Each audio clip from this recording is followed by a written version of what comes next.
Welcome to Bite at a Time Books, where we read you your favorite classics one bite at a time. My name is Bree Carlile, and I love to read and wanted to share my passion with listeners like you. You can sign up for our newsletter at biteatatimebooks.com. You'll also find our new t-shirts in the shop, including podcast shirts and quote shirts from your favorite classic novels. Be sure to follow my show on your favorite podcast platform so you get all the new episodes. We're part of the Bite at a Time Books Productions Network. If you'd also like to hear what inspired your favorite classic author to write their novels, and what was going on in the world at the time, check out the Bite at a Time Books Behind the Story podcast, wherever you listen to podcasts.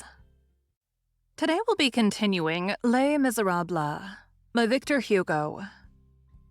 Chapter 2. Lux facta est. During the second year, precisely at the point in this history which the reader has now reached, it chanced that this habit of the Luxembourg was interrupted, without Marius himself being quite aware why, and nearly 6 months elapsed, during which he did not set foot in the alley. One day at last he returned thither once more. It was a serene summer morning, and Marius was in joyous mood, as one is when the weather is fine.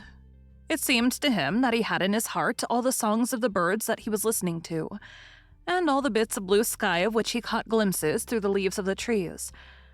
He went straight to his alley, and when he reached the end of it he perceived, still on the same bench, that well-known couple. Only when he approached it certainly was the same man, but it seemed to him that it was no longer the same girl. The person whom he now beheld was a tall and beautiful creature, possessed of all the most charming lines of a woman at the precise moment when they are still combined with all the most ingenious graces of the child. A pure and fugitive moment, which can be expressed only by these two words: 15 years. She had wonderful brown hair, shaded with threads of gold, a brow that seemed made of marble, cheeks that seemed made of rose-leaf, a pale flush, an agitated whiteness, an exquisite mouth whence smiles darted like sunbeams and words like music, a head such as Raphael would have given to Mary, set upon a neck that Jean Goujon would have attributed to Venus. And in order that nothing might be lacking to this bewitching face, her nose was not handsome. It was pretty, neither straight nor curved, neither Italian nor Greek. It was the Parisian nose, that is to say, spiritual, delicate, irregular, pure, which drives painters to despair and charms poets. When Marius passed near her, he could not see her eyes, which were constantly lowered. He saw only her long chestnut lashes, permeated with shadow and modesty. This did not prevent the beautiful child from smiling as she listened to what the white-haired old man was saying to her, and nothing could be more fascinating than that fresh smile, combined with those drooping eyes. For a moment, Marius thought that she was another daughter of the same man, a sister of the former, no doubt. But when the invariable habit of his stroll brought him for the second time near the bench, and he had examined her attentively, he recognized her as the same. In 6 months, the little girl had become a young maiden. And that was all. Nothing is more frequent than this phenomenon. There is a moment when girls blossom out in the twinkling of an eye, and become roses all at once. One left them children but yesterday. Today, one finds them disquieting to the feelings. This child had not only grown, she had become idealized. As 3 days in April sufficed to cover certain trees with flowers, 6 months had sufficed to clothe her with beauty. Her April had arrived. One sometimes sees people who, poor and mean, seem to wake up, pass suddenly from indigence to luxury, indulgence in expenditures of all sorts, and become dazzling, prodigal, magnificent, all of a sudden. That is the result of having pocketed an income. A note fell due yesterday. The young girl had received her quarterly income. And then she was no longer the schoolgirl with her felt hat, her merino gown, her scholar's shoes and red hands. Taste had come to her with beauty. She was a well-dressed person, clad with a sort of rich and simple elegance, and without affection.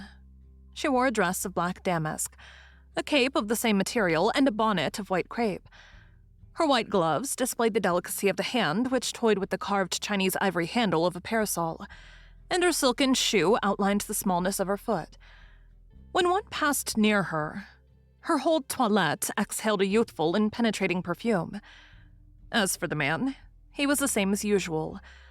The second time that Marius approached her, the young girl raised her eyelids. Her eyes were of a deep celestial blue, but in that veiled azure there was, as yet, nothing but the glance of a child.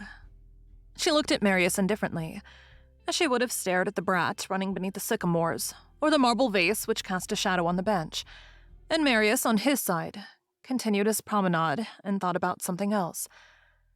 He passed near the bench where the young girl sat, 5 or 6 times, but without even turning his eyes in her direction. On the following days, he returned, as was his wont, to the Luxembourg as usual. He found there the father and daughter, but he paid no further attention to them. He thought no more about the girl now that she was beautiful than he had when she was homely. He passed very near the bench where she sat, because such was his habit. Thank you for joining Bite at a Time Books today, while we read a bite of one of your favorite classics. Again, my name is Bree Carlile, and I hope you come back tomorrow for the next bite of Les Miserables. Don't forget you can sign up for our newsletter at biteatatimebooks.com, and while you're there, check out our t-shirt shop. You can look in the show notes or on our website, biteatatimebooks.com, for the rest of the links for our show. We'd love to hear from you on social media. You can find us everywhere at Bite at a Time Books.